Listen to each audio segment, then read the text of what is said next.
See?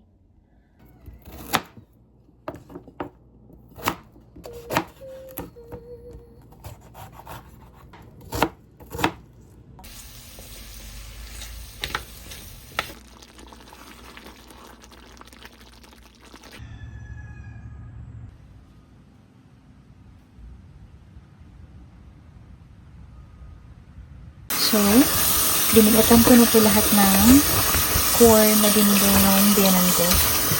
And then, hugasan ko siya. Yung iba, gagawin kong maha blanca. And then, probably, siguro bukas, gagawa naman ako ng corn soup. Pero today, maha blanca. And then, yung iba, iti-freeze ko para tumagal siya.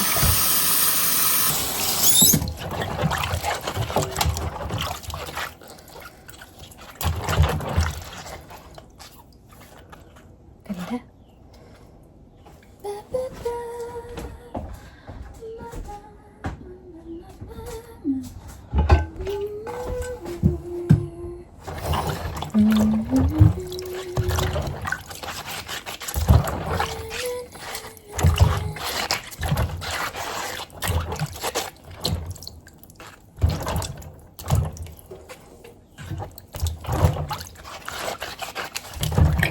Siguro, ang ganun ko siya.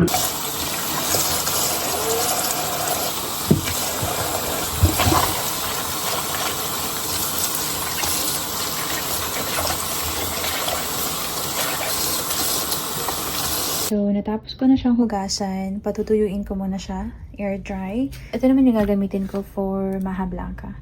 So, tatanggalin ko lang to. Ito lang kukunin ko.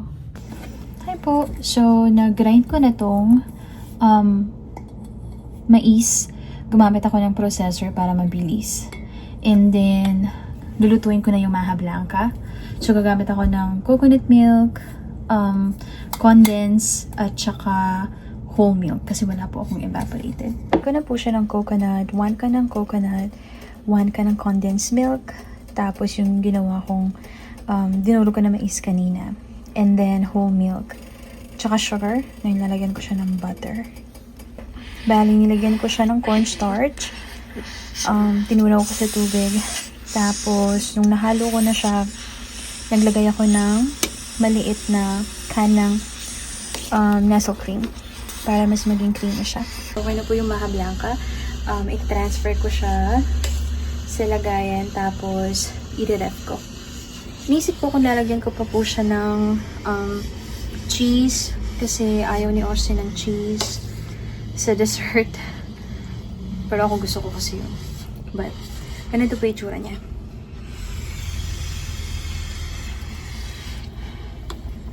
Look at that.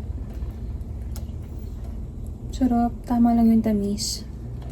Show you closely. See? Alam niyo po yung nakain ko na maha blanca dati. Gawa nung mama nung ka-workmate ko. Super sarap. Gusto ko kasi po sa maha blanca yung marami talagang corn. I think that's the point, diba? Ayan. So, ibabalot ko na yung corn kasi na-air dry ko na siya.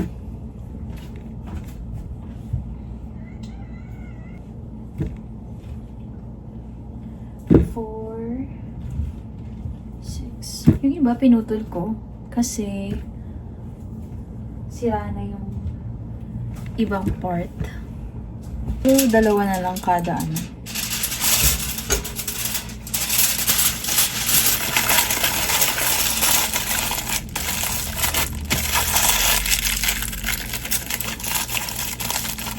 Mga pangit na corn. Hindi ko na siya i-ref. Yan na lang yung gagamitin ko bukas. Kasi gagawa naman ako ng corn soup. Alam nyo kanina habang naghuhugas ako ng mga mais, naisip ko, swerte pa rin yung mga tao na namimitas ng mga prutas, ng mga mais, out of hobby or dahil meron lang available. Compare sa mga tao na ito lang talaga yung pagkain nila. Minsan nakakalungkot isipin na ganun, no? Yung araw-araw mais ang kinakain mo. Swerte pa rin kasi may mais kang kinakain araw-araw. And that's true. Pero siguro kung tatanungin mo yung mga tao na nandun sa ganung sitwasyon, siyempre, gusto rin nila na nakakain ng ibang pagkain. Nanonood ako minsan ng mga vlog, yung tinutulungan nila yung mga nasa bundok.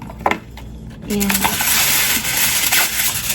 kadalasan ng pagkain nila doon, mais at saka kamote. So yung mais, parang ginagawa nilang kanin.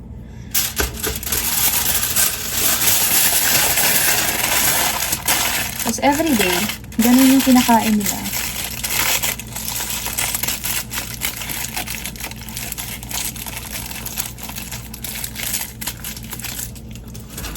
Makatulong tayo kahit paano sa mga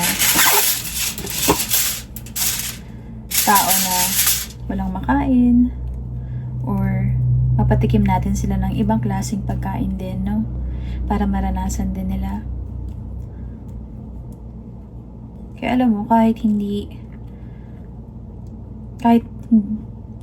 ka mayaman, or feeling mo parang hindi pa komportable yung buhay mo ngayon, for the fact na nakakakain ka ng manok, baka minsan nakakapag-ice cream ka pa. Sobrang swerte mo pa rin. Sobrang blessed. Not worth it. Blessed mo pa rin. Because nararanasan mo yung mga ganong bagay. Napakaraming tao sa mundo na walang choice. So, isa yan sa dapat mong ipagpasalamat ngayong araw. Kung baka pakiramdam mo ay napag-iiwanan ka na, or pagod na pagod ka nakakatrabaho, isipin mo lagi yung mga tao na walang choice. Not because tamad sila, but because minsan maramot yung mundo para sa kanila. Ang totoo naman yun. Minsan kahit gaano tayo katalino, kahit gaano tayo ka-talented, minsan yung opportunity hindi nabibigay sa atin.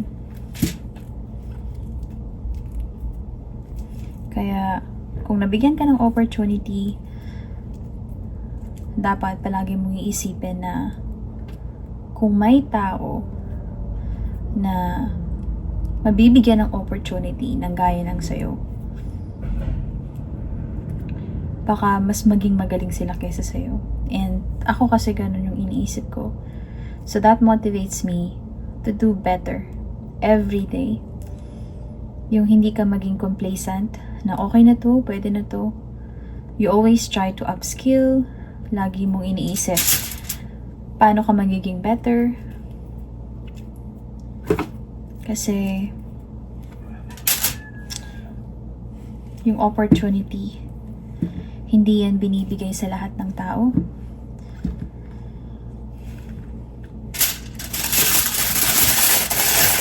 So, kung nabigyan ka ng opportunity, dapat pinag-iingatan mo. Ayan. So, meron akong 1, 2, 3, 4, 5, 6, 7. 7 na. Ay! Na-wrap ko na siya ng aluminum foil. So, ilalagay ko na siya sa ziplock. Tapos, i-freezer ko na siya. Meron dito natira. 1, 2, 3, 4, 5, 6, 7, 8. Yan yung gagawin kong soup para bukas. Tapos nito, nagluluto na ako ng dinner. Alas 2 na ng hapon. Medyo late akong magluluto ngayon. Kasi, nagpahinga muna ako at napagod ako. Maglinis ng bahay at gawin tong corn kanina. Tsaka nagkaroon ako ng meeting sa work.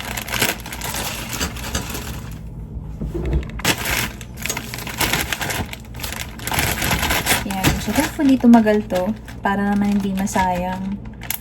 Kahit mag-winter, makakain pa rin ng corn.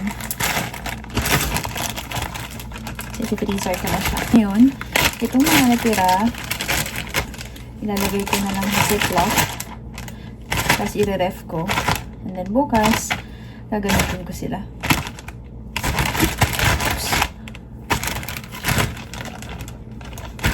So, ngayon naman, magluluto na ako ng kaldereta. And,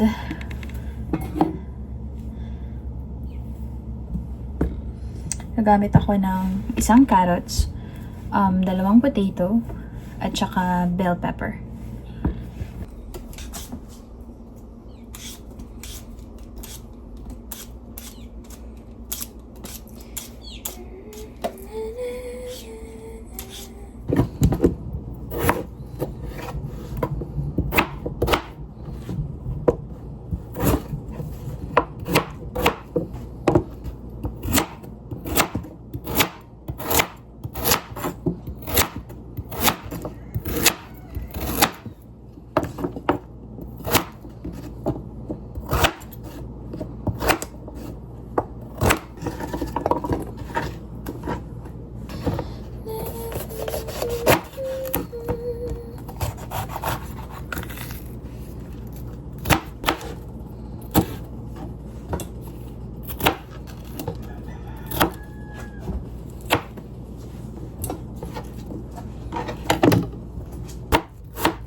Ito yung gagamitin kong beef. Kasi ito lang yung, again, meron kami sa bahay. I mean, kumakain pa rin kami ng beef once a week. Pero, hindi na siya yung marami. Mostly chicken. Sibuyas.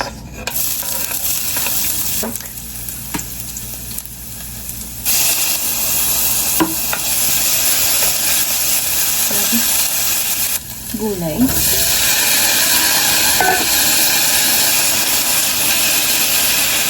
And then, tomato paste. Mga ganito parami. So, haluin lang natin siya. Sauce na gamit namin is this. Organic din. Marami ditong nabibili na mga products na bio-engineered. So, yun yung iniiwasan namin. Kaya, itong Nature's Promise, yung organic, maganda siya. It says, no GMO, no prohibited synthetic ingredients, no prohibited chemical pesticides. Alam mo dati, wala naman ako masyadong, hindi naman pake, but hindi ako nagtitingin ng mga ingredients or yung mga label ng mga products na binibili ko sa grocery. Pero, ever since, nakilala ko si Austin, dun ako nag-start na maging aware. Kasi siya talaga, kapag pumupunta kami ng grocery, siya ang mas tumiting ng mga ingredients. So, minsan inaabot kami ng 1 hour sa grocery. Not because we're buying a lot, pero dahil talagang mabusisi siya pag bumibili siya ng mga items. So, go to bio-engineered. Usually, mas mahal talaga yung organic. Which nakakalungkot, no? Kasi, kung ano pa yung mas healthy sa'yo, yung pa yung mas mahal. Kaya, napakahirap talagang maging healthy sa panahon ngayon. But, we have to always try. Kasi, para din naman yan sa atin. It's okay to be high maintenance now. Para maging low maintenance ka moving forward. Kasi okay ang health mo. I mean, imagine if you're low maintenance now, tinitipid mo yung sarili mo sa ingredients ng pagkain na kinakain mo. I meant like it's not as healthy as it should be. Not because you don't have the money, but because, you know, well, kung makakatipid, parang ganun yung mindset natin minsan, di ba? Kung saan makakatipid, doon na lang. Pero, in the long run, nakaka-apekto pala sa atin yung mga kinakain natin, yung mga ingredients na binibili natin, nilalagay natin sa food natin. So, nagiging dahilan yun para magkasakit tayo. Hindi naman para maging obsessed ka, para maging healthy. Because God only knows kung kahit ikaw pa yung pinaka health connoisseur sa inyong pamilya at magkakaibigan, if tinamaan ka ng sakit, or if it's God's will for you to experience those things, mangyayari pa rin siya. But, hindi ibig sabihin wala ka nang gagawin para tulungan yung sarili mong maging healthy. Think it's always a choice, no? So, lagi nating pipiliin kung ano yung makakabuti sa atin. Hindi para sa present na sarili natin only, but also our future self. And, syempre, kung may mga anak ka, yung pamilya ka na pinapakain, isipin mo rin sila. So, natapos ko nang lutuin yung kaldereta. Nilagyan ko ng heavy whipping cream after nung lumambot siya. At saka, konting cheese. Para creamy.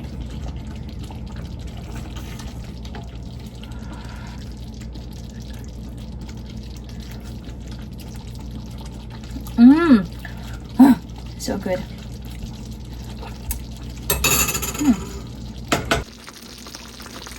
Okay na yung creamy caldereta. So, nagsasaing na ako ng kanin. And then, magsasangag ako. So, sarap ko sa sangag.